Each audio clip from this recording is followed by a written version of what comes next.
Dear students, welcome to Hindi grammar class lesson 7 समास। अभी तक हमने जाना उपसर्ग और प्रत्यय क्या हैं, उनमें क्या भेद है। उपसर्ग वे शब्दांश हैं जो किसी शब्द के आरंभ में जुड़कर नए शब्द बनाते हैं। जैसे उपसर्ग है अन, अन से शब्द बने अनमोल, अनकही, अनजान। ना उपसर्ग शब्द है, ना से हमने 3 शब्द बनाए, नालायक, नादान, नासमझ। इसी तरह प्रत्यय क्या है? प्रत्यय वे शब्दांश हैं जो किसी शब्द के अंत में जुड़कर नए शब्द बनाते हैं। जैसे आवट, ये प्रत्यय है। शब्द क्या बनेंगे? दिखावट, लिखावट और बनावट। इसी तरह दान है, दान जो है प्रत्यय है। क्या शब्द बना? रोशन दान, पीक दान और पान दान। अब समास की बारी है। समास क्या है? शब्द समूहों को संक्षिप्त करने की प्रक्रिया समास कहलाती है। यह प्रक्रिया अनेक शब्दों के लिए एक शब्द से मिलती जुलती भी है। यहाँ समास में भी शब्द समूहों के लिए एक शब्द का प्रयोग किया जाता है। जैसे महान है जो आत्मा, क्या कहते हैं? महात्मा। बिना मन के क्या कहते हैं? बेमन।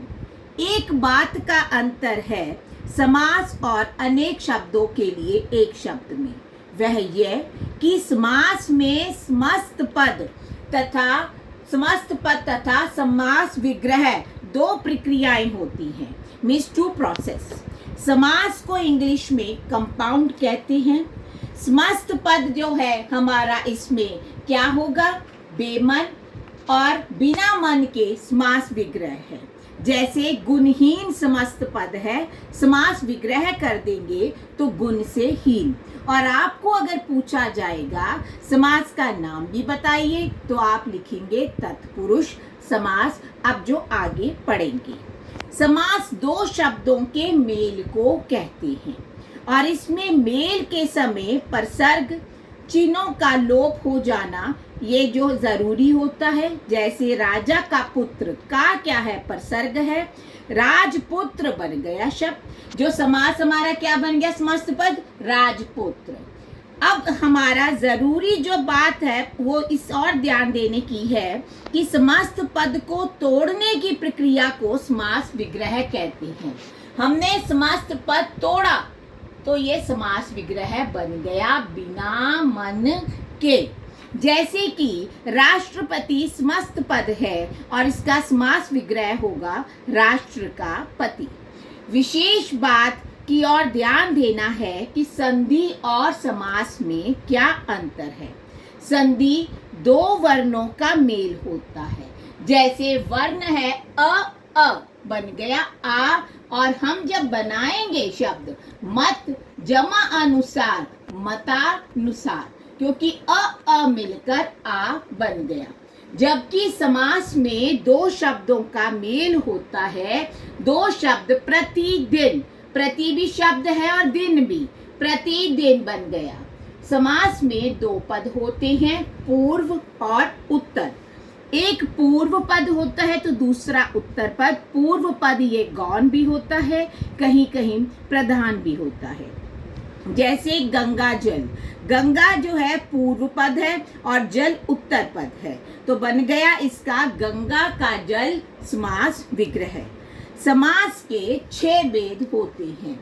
पहला है अव्ययी समास। इसमें पूर्व पद प्रधान होता है और अव्यय होता है। पूर्व पद का अर्थ पहला पद होता है, जैसे प्रतिदिन, प्रत्येक दिन, हर दिन। प्रति इसमें मुख्य है क्योंकि अव्यय भाव में पूर्व पद प्रधान होता है। इनमें कई अव्यय भाव जो हैं समास में उपसर्ग भी देखने को मिलते हैं। जैसे बेईमान, बे जो है वो उपसर्ग है, ईमान शब्द है, बन गया मूल शब्द है ईमान, तो बन गया बेईमान बिना ईमान के। भर पेट, पेट भरकर, यथा संभव, जैसा संभव हो। उसके बाद हमारा दूसरा है तत्पुरुष। तत्पुरुष समास, इसमें उत्तर पद प्रधान होता है और पूर्व पद गौण होता है। इसमें परसर्ग जो है लुप्त हो जाते हैं, यानी कि डिसअपियर। जैसे कि यश प्राप्त, यश को प्राप्त, को जो है इसमें प्रसर्ग है और वो उसका लोप हो जाना क्या कहलाता है? यश प्राप्त। हमने समस्त पद लिखना है यश प्राप्त। तत्पुरुष समास के आगे ये भेद बताए गए हैं। कर्म तत्पुरुष, इसमें परसर्ग को होता है, जैसे वन गमन, वन को गमन, को जो है इसमें कर्म तत्पुरुष है। गगन चुंबी, गगन को चूमने वाला, को इसमें जो परसर्ग है वो कर्म तत्पुरुष है। इसके बाद कर्म तत्पुरुष है, इसमें परसर्ग से होता है, के द्वारा होता है, जैसे मन चाहा, मन से चाहा, से कर्म तत्पुरुष है। हस्तलिखित, हस्त से लिखित, से जो है वो कर्म तत्पुरुष है। उसके बाद संप्रदान तत्पुरुष है, इसमें के लिए परसर्ग का चिन्ह प्रयोग होता है। राह खर्च, राह के लिए खर्च, के लिए संप्रदान तत्पुरुष है। गौशाला, गौ के लिए शाला, जैसे पाठशाला, पाठ के लिए शाला, इस तरह से गौशाला। गाय के लिए शाला, के लिए जो है संप्रदान तत्पुरुष है। अपादान तत्पुरुष, इसमें परसर्ग से होता है, जिसका इसमें अलग होने का भाव होता है। जैसे देश निकाला, देश से अलग कर देना, देश से निकाला, से अपादान तत्पुरुष है। प्रदूषण रहित, प्रदूषण से रहित, विदाउट पोल्यूशन, इसमें क्या है? हमारा अपादान तत्पुरुष। उसके बाद संबंध तत्पुरुष है, जिसमें परसर्ग का के की होती है, आपस में इनका संबंध बताया जाता है। जैसे सेनापति, सेना का पति, इसमें सेना के साथ इसका बताया गया संबंध, इसलिए सेनापति है। उसके बाद देश प्रेमी है, देश का प्रेमी है। भारत रत्न, भारत का रत्न है। इसमें ध्यान देने योग्य बात यह है कि दोनों पदों का आपस में संबंध बताया गया है। जैसे रतन का संबंध भारत से है, इसलिए भारत रत्न हुआ। अधिकरण समास, अधिकरण समास में होता है या पर होता है। घुड़सवार, घोड़े पर सवार, पर जो परसर्ग है वह अधिकरण समास कहलाता है। सिर दर्द, सिर में दर्द, में परसर्ग जो है वो अधिकरण समास कहलाता है। इसके बाद हमारा तीसरा है कर्मधारय समास। कर्मधारय में विशेषण व विशेष्य होती है, उपमान व उपमेय का संबंध होता है। विशेषण क्या होते हैं?